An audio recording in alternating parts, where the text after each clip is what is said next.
Right then guys, it's Eclipse here, and today's video we're going to be checking out what the update is like in game. We're going to go through the new maps. We're also going to go through some of the information that we've obviously seen in the game. I'm going to give my opinions on the changes that came into the game, and obviously this video is aimed to try and get everyone's opinion, so make sure that in the comment section down below you leave your opinions on this most recent update. Of course, we got a change to the garage. That's probably the most prominent thing that you're going to see when you come onto the game. The red on the right hand side here with the T57 heavy tank. Behind that, you know, you've got the flag. Everything is like red tinted. Obviously at the bottom, of course, we've got a little bit of a difference now between the premium tanks and the standard tanks, and you can see that they've kind of highlighted it. I don't know if I like it better or worse, to be honest. I think that it looks a little bit cleaner, I guess, within this game now. I definitely prefer it to the grey that they kind of had before. I think the green or the green tint, you know, the blue tint, whatever it is, looks slightly better, at least on the menus. Of course, we haven't got so much information on the actual gameplay bit, but we will look at that later on. I've heard that there's some problems with the map tint on a few of the different maps so that they look super blue and stuff like that, but of course, you guys will probably know that as of the recording of this video and the publishing. But yeah, I'm sure that we'll get right into that and give my honest opinion, because you don't tend to see that too much on YouTube. But yeah, I think with the update itself, you know, you've got some decent things. The menus look slightly better. You can see that, yeah, you can look at the different kind of stuff. They've fitted it better to the screen. You can see more of your actual tank within the screen, which is all good and proper, and it should probably be like that. I don't know why it wasn't already in the game like that in the game before. Of course, you can see all of the different things. So now on my Twitch Prime camo, which is the Elite Amethyst, which you can see here, it actually gives me the how many can be claimed on that camouflage, which is really, really nice. I think that's probably something that is, you know, it's nice to have in the game. Unfortunately, you know, this will be the case for any of the camos that you already have. So yeah, you'll probably have to go through and check all of the camos, every single tank. I don't know entirely. And yeah, we seem to be getting the same with the emblems, which is a pain in the backside, especially if it's all of the emblems. Oh, it is. Yeah, I'm not doing that. That is just ridiculous. But yeah, now we've got all new emblems. The layout's better once you actually get rid of all of the red stars, but I can't be bothered, to be honest with you, within this video. Yeah, definitely looks nicer. I'm liking the garage screen a little bit more. Obviously, you've got the dynamic image depending on the camouflage of the tank. So here you see is the jungle camo, so you get the jungle background. That was in the game before, you know, nothing new there. I think there was kind of like a leak almost with the background of the garage, whereby you could actually see that Halloween kind of bit in the background. Don't know if that's actually coming into the game. I would expect so, since Halloween is not too far away now.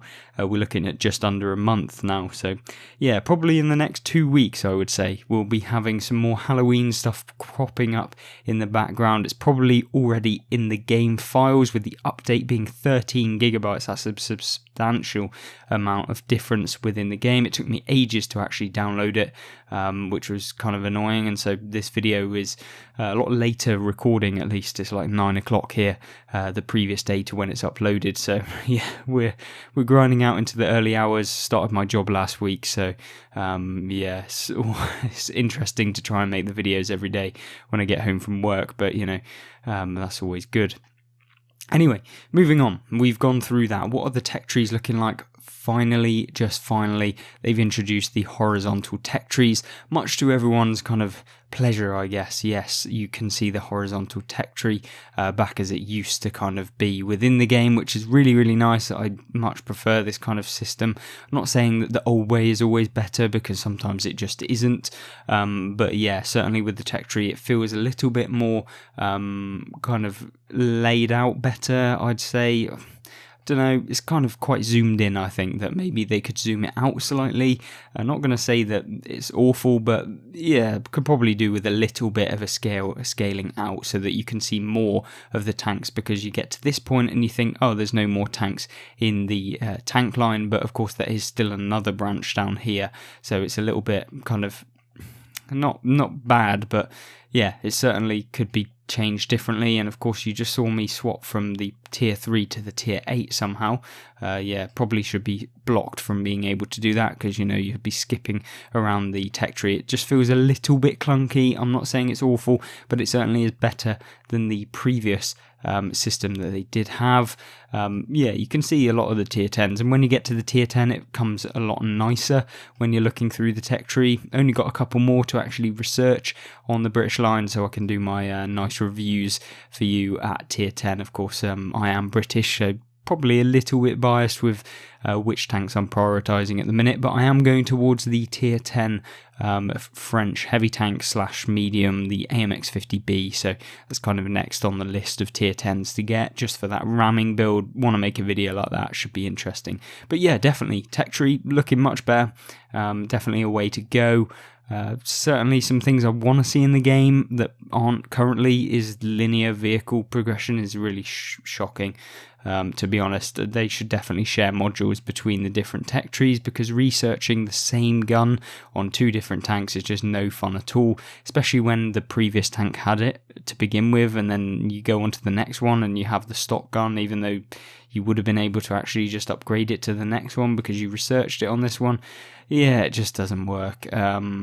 I think that would be a good change. They probably won't ever do it. It was probably done for a reason in the first place, to try and get as much XP out of you as possible, so therefore you're going to be more incentivized to actually pay for free XP.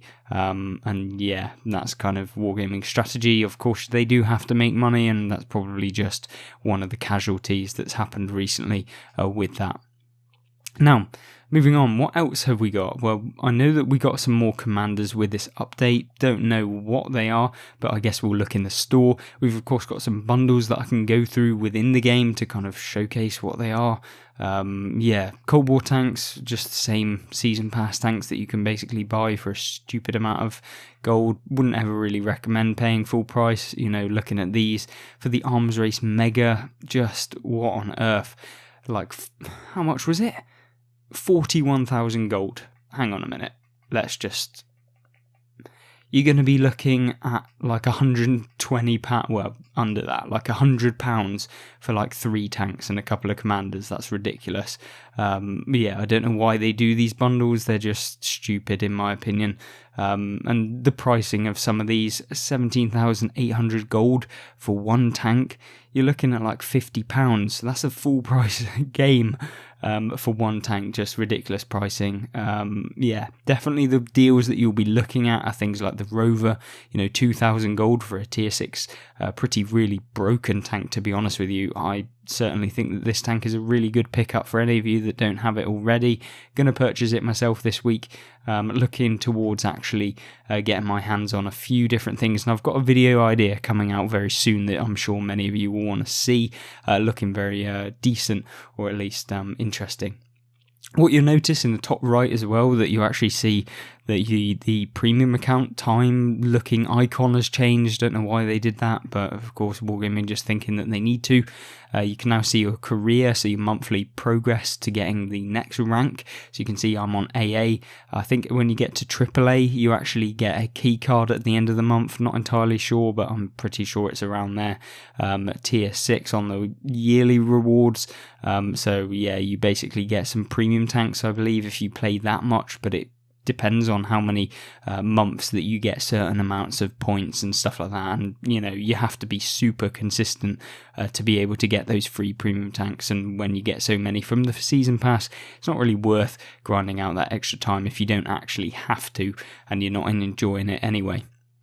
Of course, they all look the same in terms of the statistics.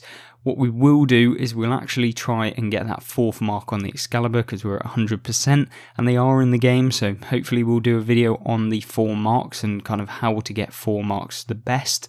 We've got quite a few 3 marks, and I'm sure I'll try and get some more 100% for you in the near future. I don't know when that'll be. It kind of takes a lot of time to be able to do that, but yeah, I guess I'll try and do that fairly soon.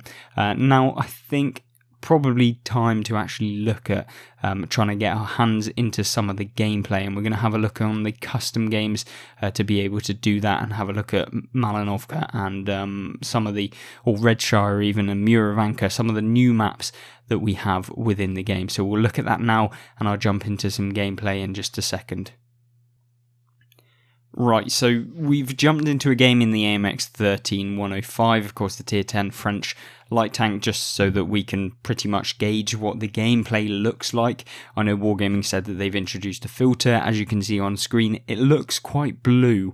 I'm not going to lie, the actual visual, starting loading screen looks very blue. Not a fan of that, and in game it's very blue filtered again. Don't know how I feel. I think that this is kind of a mistake from Wargaming. Certainly turned the blue up quite significantly. Don't know that it looks better. Maybe, I don't know, probably not. I think that, they've gone too far in one direction. Yes, I guess you could go with the blue. Of course, you can see the different symbols for the map as well. I don't know why they're showing up in the top of the screen constantly. Maybe there's an option to turn that off, and we'll look at the settings as well. Maybe you want to go for that eventually. It does now show you in the bottom or above the map what position you're actually on the map, which is kind of nice to see that there are some additional actual useful features within the game for once, as opposed to some of the useless features that we kind of see sometimes as we get a little bit lucky there on the 13105 and set them on fire. Yeah. So anyway, how did the game go? How is it looking? Well, yeah, we're not doing particularly too well within this game, but I presume that the game's kind of plays the same. As long as you actually know the maps, you'll be doing fine. Maybe or maybe not, we'll actually get into some games on the new map. I will be featuring them as they come along. We're going to do some actual map reviews for the kind of updated maps so that you can actually know where to go. For those of you that haven't actually seen them and have picked up the game within like the last year and a half, don't even know if some of the maps were even in rotation before update 6.0 anyway, so maybe we'll go through those in some separate videos when I actually get onto the map itself, because obviously right now kind of limited to time as to whether or not I can actually get the video itself and get on the map and be able to have a decent enough game to kind of commentary over. Of course we can just talk like we're doing now about the game. How's it going? Me personally, I'm enjoying the game, thinking it's fairly decent. I think that they've improved the game immeasurably since the kind of updates that we've seen in the past, or the most recent kind of history. Certainly don't think it's anywhere near where it was pre-update 6.0 in terms of the actual like gameplay. Is it actually full on fixed? Is it ready? Is it 100% like a AAA rated game? Well, no, probably not. It kind of still feels a little bit under development, which I guess a game should always feel like it's under development, but right now I just don't feel like it's actually in the right stage of development for full release, given the fact that this game is 7 years old on console. Yes, I know World of Tanks is a lot older in general. I think it's probably like 10 years old now. As the standalone game on PC, that is. I do know that you're probably looking at maybe lasting another few years. Don't know how well the game will continue to kind of thrive. We've seen numbers on World of Tanks just decreasing year on year on year. Whether that trend will continue into the next kind of few years, don't know. I think some big things have to come out. Marketing probably would help with the player numbers, but of course it's very expensive to be able to do, and I guess you've kind of got to build that following online and just actually show people that the game can get better, because the low tier experience is horrific right now. So keeping any new players is particularly very hard unless they, get hooked on YouTube videos or something, which is, I guess, not very easy when there aren't particularly that many console YouTubers. I'm not going to lie, there's myself, there are plenty of them, but, there aren't that many kind of going around in the circles, I guess. You get the odd few, but not that many consistent uploads, daily uploaders. I think it's kind of lacking in that department. But then again, you know, the game isn't that popular, so I'm not that surprised that people don't invest that much time, because trust me, it does take a long time to continuously make videos. Although, you know, you probably see it for 20 minutes a day, may take like an hour continuous actual effort trying to make the video. Then you've got all of the extras, which is like making the thumbnail, checking the video, adding the tags, everything like that all adds to the whole kind of aspect of making the video. So it's not just a case of upload your video, get on and finish it. Yeah, it does take a while, and so that's probably why you don't see as many console YouTubers as you do on PC. And then of course there's not that many followers, I guess, that you could potentially pick up that people want to devote their time to. So, you know, it's there, swings and roundabouts. I think definitely marketing would help the game, and definitely trying to fix that low tier experience, because it's bloody awful for anyone actually trying to get into the game. I have no idea how anyone would actually try the game in kind of this kind of state. I don't know. It's a delicate topic, I guess, but yeah, you can see we've had a pretty shocking game. You know, I've been kind of focusing on the talking rather than the playing the game. Trust me, people that stream like games like this, there's some massive props, because it's not as easy as it might look, just playing the game, commentating over it, and doing all of that jazz, as you might think. But yeah, you know, it's fun. It's fun to make the videos, and so yeah, it's nice to talk about the game sometimes with you guys. Obviously, I am just one player. Like when I post these videos that are like, these are the worst tanks, whatever, it's my opinion. I'm not saying that these tanks are 100% the best. I'm saying that they're probably not the best tanks to be playing with, and that's kind of where the videos go with. Obviously, don't really like the new setup within these games. I think they're a little bit meh. I think that they're kind of not awful, but I do kind of not prefer the blue shader that we've got on within this game. Now you can see the scoreboard, which has been updated. It looks so much better than the previous one. I'm not going to lie, it does really look much better. Performance tab. One thing I don't quite understand why they did it is that they've actually added both the performance and efficiency report separate. Don't know why they did that. It was implemented. It's been in the game for a while. It's not just a current thing. But yeah, it's kind of a bit clunky, I guess, having to like back out and then go through more and then see who you've hit. I think the previous system where you could actually just have a tab at the top, so you had personal, medals, scoreboard, and then you actually had, I think it was like efficiency tab, so you could actually just go onto that and it would show you who you've actually hit, and how much damage you've done with the little tank icon and stuff like that, and what modules you damaged and stuff. Looked much better. Preferred that. You know, keep the performance-based stuff on the scoreboard, so you could always do it like it is currently, but then have the efficiency on a separate tab like we previously had. Don't know if Wargaming will ever do that, but it was certainly, in my opinion, a better way of doing it. Of course, that wasn't the biggest game, wasn't the longest game, but at least we showcased some gameplay within this, and I'm certainly seeing what people are commenting in my previous update news video yesterday as to the blue filter coming into the game for some reason.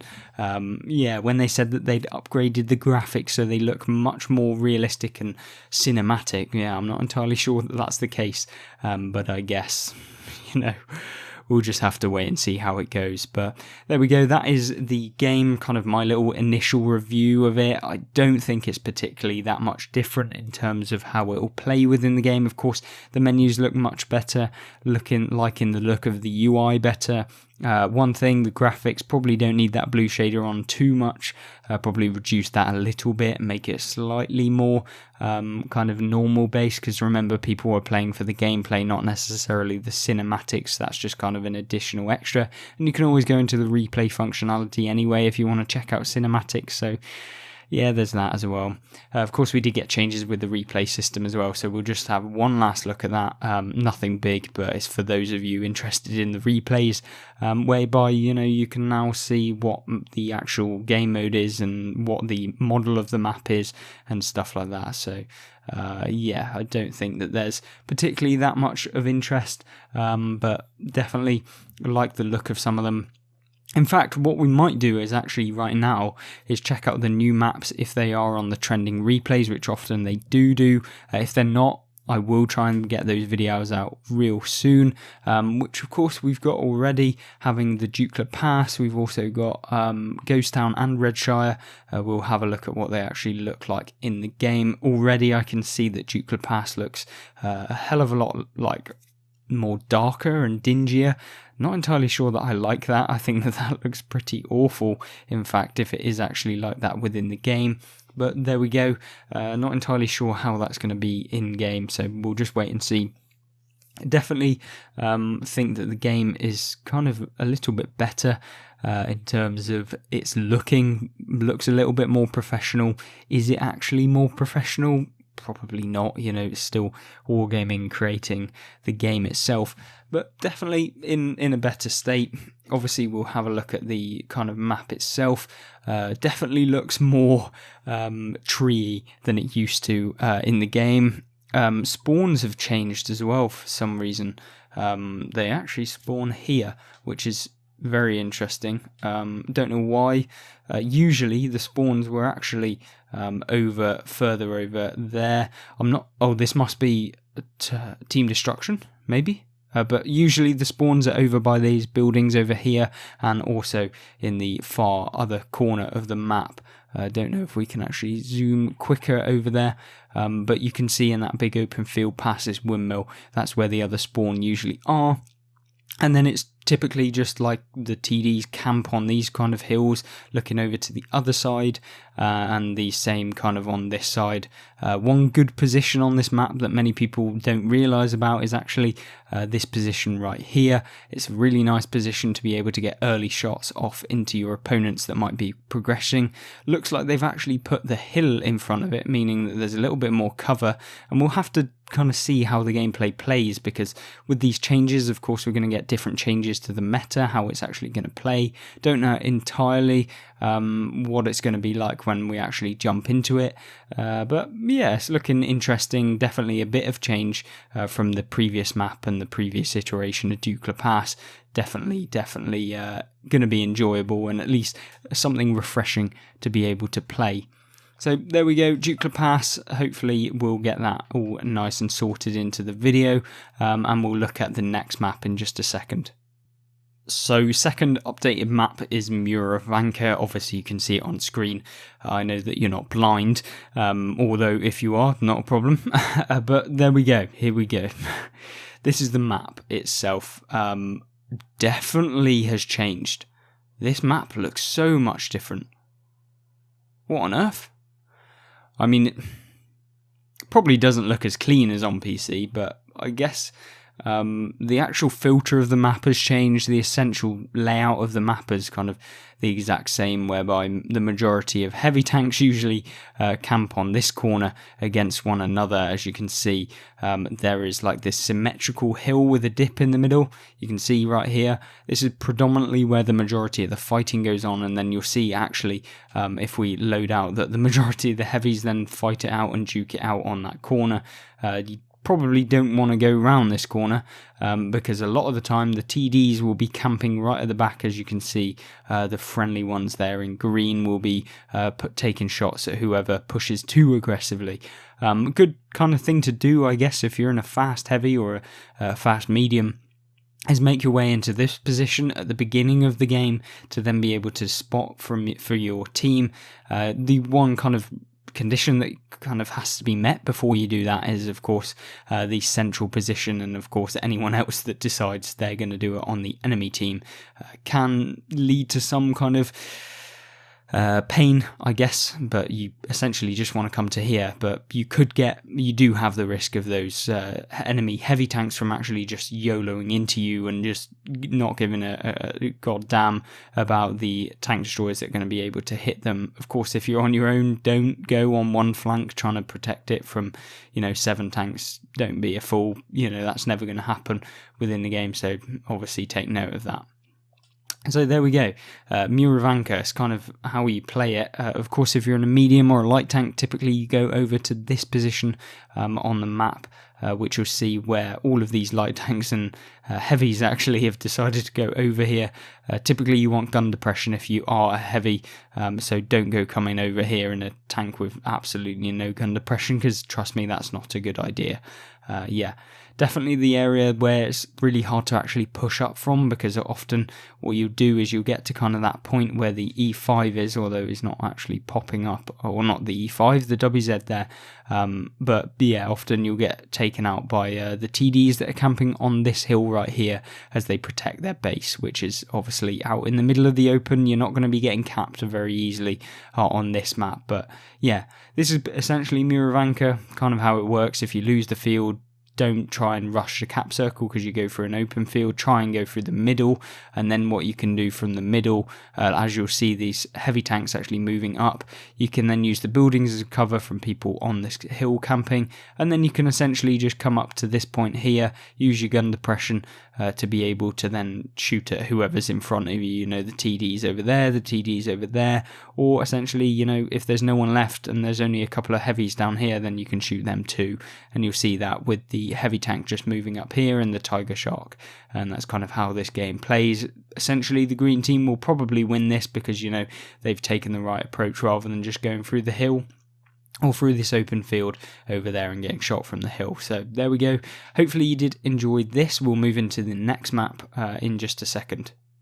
And the third map is Redshire. This is my favourite map within World of Tanks. Yeah, there's not really any doubt with that.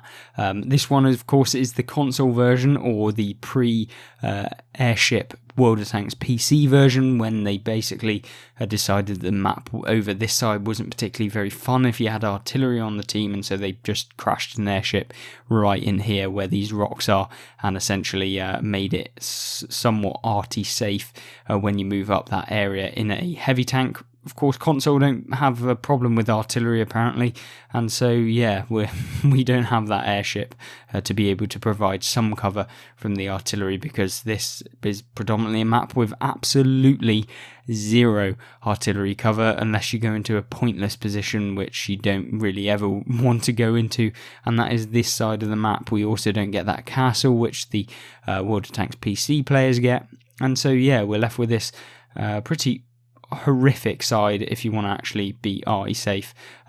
Essentially where the light tanks and mediums go are in this area over here from the green base. Typically push up into this spot and then spot for your team. You can poke and crest for your team to spot anyone here where this Conqueror is, I believe, or T-29 even.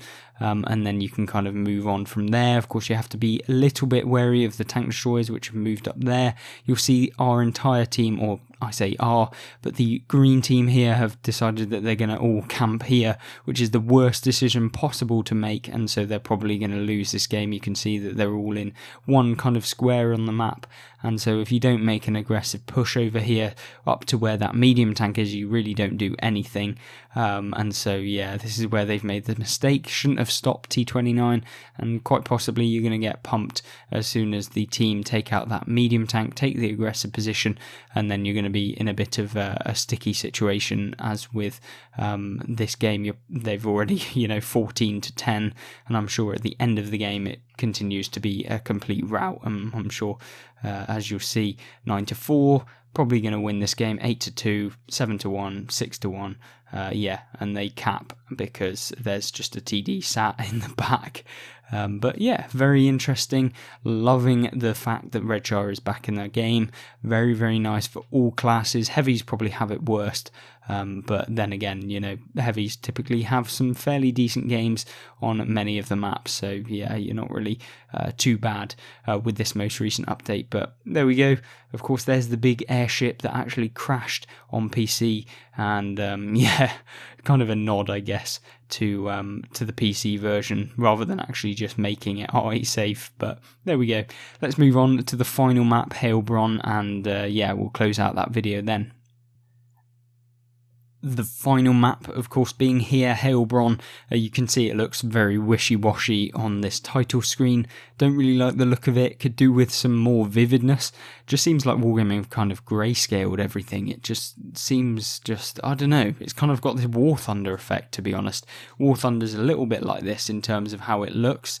Yeah, don't really particularly like it. I think the old version looked better. Yes, they've added in some cinematics like jets flying, but yeah, At least that's in the game. Yeah, I should probably add in some actual extras into the actual game features. What you probably won't know is that you actually used to be able to kind of boost your way up on top of this hill, and essentially no one could actually hit you unless they came up onto the hill. They changed it very, very quickly, but there was a boosting spot where you could get up into this hill and no one could actually hit you unless they came up onto the hill, which would require someone to boost you, and if it was 1v1 at the end of the game, they can't obviously get up there. So yeah, essentially what Heilbronn is looking like in terms of the gameplay, a lot of the fighting actually focuses around that hill where you see these light tanks are. You see that the enemy light tanks are both here as well, and this is essentially where the biggest bit of fighting is. What you don't ever want to do is what these light tanks have done and just actually progressed right up. Essentially you want to actually stay on this side of the hill and then crest the ridge and spot for your team. You get people crossing, like that tank right in front of us there that you can actually hit, and also these two tanks right there that you can hit too. But yeah, it's kind of how this game kind of plays out within this. If you're in a heavy tank, to be honest with you, you probably don't want to go in the town unless you're a fast heavy tank that can progress really quickly. One kind of route that you might want to take in a slower heavy tank is essentially going over to the spot over here, but you do have to be a little bit careful off the start, because sometimes enemy tanks that are there, you see those mediums, they'll hit you and in this exact position where this medium tank here is, and so you need to be kind of quick and at least know instantaneously that you're going to come over this side to be able to avoid getting hit straight away. So be careful of that when you're progressing on this side of the map if you're going to be in a heavy that's kind of aggressive and not slightly more reserved. Another area of the map that kind of is big is where this medium tank here is. That's where a lot of the fighting goes on this hill. Also stops anyone that's progressing through the town as well, but you kind of have to be aware of this position here, whereby they can shoot you from behind if you don't keep an eye on it. Green team seems to have lost because they're now all encompassed by the enemy team, and so yeah, it's probably going to be another loss for the green team, as you see once again. But yeah, looking very, very nice as a game. Do enjoy Heilbronn. I think it's got a little bit of everything. Is it the best map? No, but it certainly has some of the nice things about it, and I'm sure many of you will be looking forward to playing a new map or an updated map back in the game. And so we've got more diversity, more a difference in maps, and so yeah, really good thumbs up from me. Definitely enjoying this update. Do I think that there are some problems? Yes, we've highlighted them, and of course let me know in the comment section down below what your opinions are and any problems that you've faced since this update's been released. Thank you very much for watching. Thank you very much for staying tuned with this video for this long. I appreciate it is quite long, but yeah, it kind of needed to be done, show my opinions on the update straight away and show you some initial pointers for the kind of new maps or updated maps. Thanks very much. I hope you enjoy the rest of your day, and I hope that you enjoy the rest of your week, and I hope that you'll join me back in the next video. Goodbye.